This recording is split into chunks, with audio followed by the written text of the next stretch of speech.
Marantz's latest AV receivers feature numerous changes.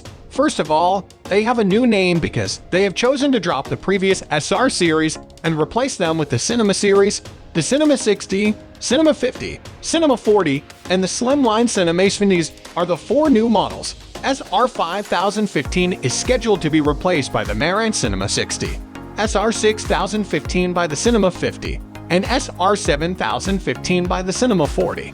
What benefits does the new Cinema 60 provide, then? First off, the main unit and remote have entirely new designs, as well as several internal parts have been revised.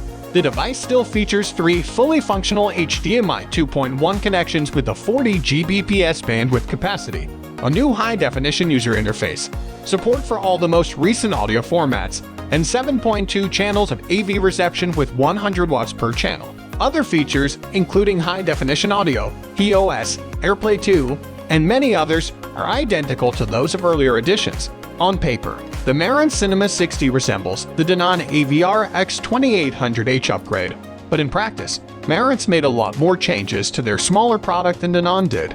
But is this still a worthwhile investment now that the cost has risen to $1,660 this year? Since Denon and Marantz both use the identical design for their new product lines, our disappointment at finding that Denon made no changes to its new 2022 units was great.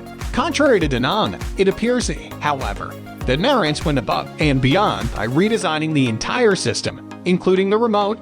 The latest model still has some of the opulent vintage appeal that has been so distinctive of all Marantz products over the years, but it also feels more contemporary, which is a much-needed departure from the style that has grown stale after so many years. There aren't any major surprises when it comes to the types of audio formats that are supported when compared to its predecessor.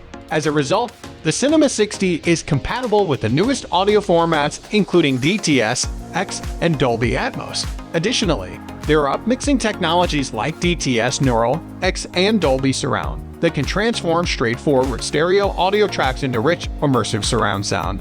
Regarding virtual technology, the DTS Virtual, X, and Dolby Atmos High Virtualization virtualizers can produce sounds that come from virtual speakers that are placed around your room even when there aren't any actual speakers there.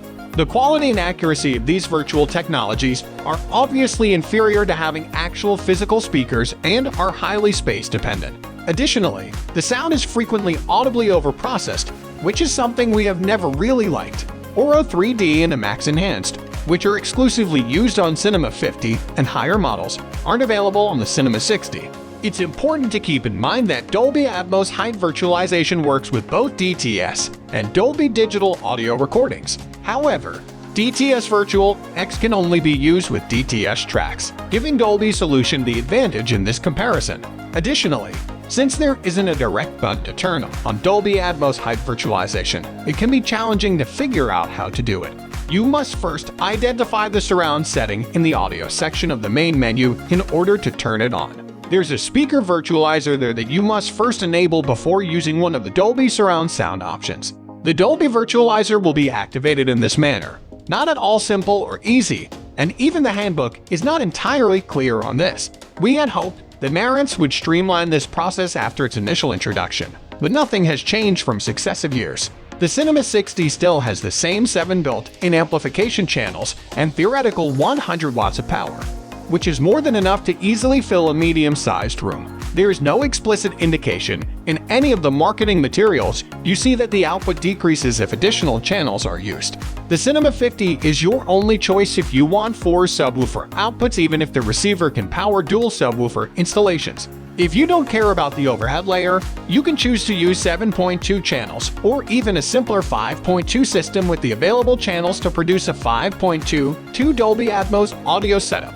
We set up a 5.1 channels arrangement, as we always do with these kinds of AV receivers, with a single subwoofer placed in the front left corner of our testing space and 2 ceiling speakers for the Atmos overhead layer located in the center of our listening space. As for the movie, we chose to see Saving Private Ryan in 4K UHD with the original Dolby Atmos soundtrack this time. At first sight, you could assume that the Cinema 60 is an update similar to what the Denon X2800H was for the SR 5015. However, Marantz actually went above and above with this release.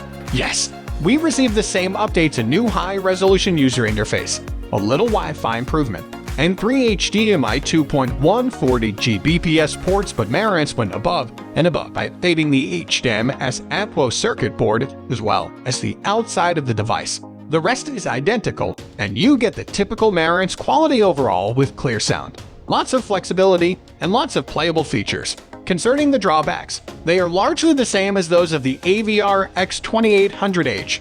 The Odyssey Mult EQ Editor app is not free, and its pricing is clearly higher than what the SR5015 cost when it was first released. There are also no front HDMI connections, which can be quite useful. The new device is just as effective as any of its predecessors. It blends its brand new design and updated HDMI 2.1 ports with the recognizable Marantz sound quality that we have come to expect over the years. This makes the Cinema 60 yet another successful product that the AV receivers industry will undoubtedly welcome. That's it for today's video. I hope you enjoyed this video, and please like it if you did. If you're new here, click the subscribe button. Wishing you all the best until the next video.